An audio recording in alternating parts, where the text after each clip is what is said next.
To whom it may concern, although I appreciate all of the opportunities and experiences I have been given for the past 8+ years under the title of mother, I have decided to pursue other, less smelly and exhausting opportunities. In other words, I quit. I do not wish to leave you in a lurch, unsure of what has brought on this sudden decision.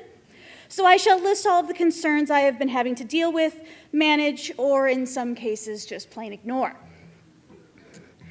Did you know that basic math does not apply to these people?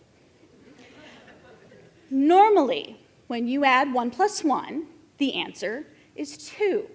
However, when you add the work of raising one child plus the work of raising another child, somehow it turns into 4 times the work of one.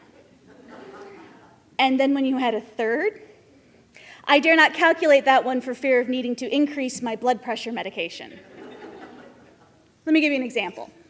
When feeding one child, I make 1 meal, supervise 1 mouth, clean up 1 mess. When feeding 3 children, however, I end up making 5 meals, as no one wants the same thing, and the picky baby decides she doesn't want what I made her, and then the 5-year-old accidentally spills his food on the floor and cries while the dog eats it, and I find myself making additional meals. During the meal, I have to try and keep the conversation away from discussing every disgusting bodily function that 2 boys can come up with. It's a lot. Clean up at least 4 spills, all while convincing the baby she needs to put the food in her mouth and not the dog's. Unless you want to pay me hazard pay, I am fairly certain this goes against the Geneva Convention. Even one-on-one, they create havoc. First, there is the oldest one, the mad scientist. I am fairly certain he has been placed with me as a spy from my mother.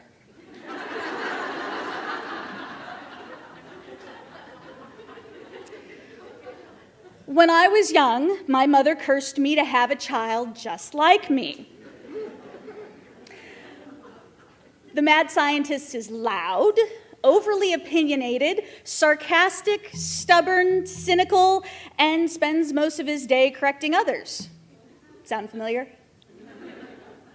His evilness knows no bounds. He enjoys driving his younger brother insane, becoming completely immersed in video games, and creating plans for taking over the world.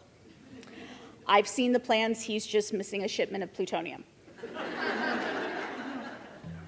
I will say, though, that he is fairly funny. After a particularly crazy day, when I was contemplating changing my name from Mom to Engelbert Humperdinck, just so they couldn't say it,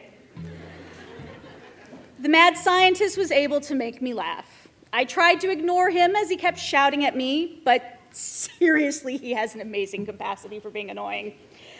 So I replied, "There is no Mom here." He tilted his head and asked, "There's only Zool?" I will admit, he fills me with nerd pride. He might be rehabilitated yet. But then there's the middle boy, the noise. This one is devious. He seems so sweet, so kind, so loving, and once he has you convinced of how adorable he is, the truth emerges. He is a walking, talking noise. Between general stomping and noise making, the child never stops talking. Ever. Even in his sleep. Ever. I live in a constant state of headache, and he has the worst case of middle child syndrome I've ever seen. After convincing him that he does not need a half a roll of toilet paper every single time he poops, requiring me to plunge the toilet afterward, he finally decides to listen. He no longer uses toilet paper at all.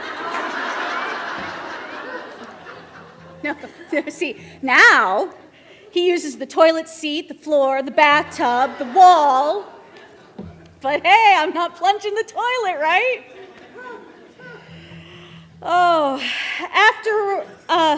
and while he is a walking noise, sometimes he is incredibly wise. I often wonder if there's an old soul in that little body. For example, during the first day of snow this past winter, he was getting ready to go out while I was sitting on the couch on the computer reading really bad papers. "Aren't you going to go outside?" he asked. "No, I have work to do," I told him. Came to me, held my hand, saying, "Mama, sometimes play is more important than work." I know. I would keep him around and record what he would say because, seriously, you could make a lot of money selling a self-help book from him. And then there's the baby, also known as the Amazon. After 2 boys, I had looked forward to a sweet, quiet, docile little baby girl to balance all of the craziness and dirt and noise, and oh my God, was I wrong. From the moment she could walk, she has run, screaming, happy, but screaming. She only likes to eat about 3 foods, but the problem with that is that it's never the same 3 foods from day to day. She also seems to know when I need to get work done. Those would be the days that she would teethe and be cranky and clingy and would close my laptop shut for me, because surely I would rather watch Bubble Guppies for the 20th time that day instead of working. She does, however, have the ability to calm me down like no one else can. She enjoys climbing into my lap, resting her head on my shoulder and rubbing my ear with her chubby little hand, saying, "Aw, baby." She also has some amazing potential. She loves shopping, books, and shoes. This bodes very well for our future relationship.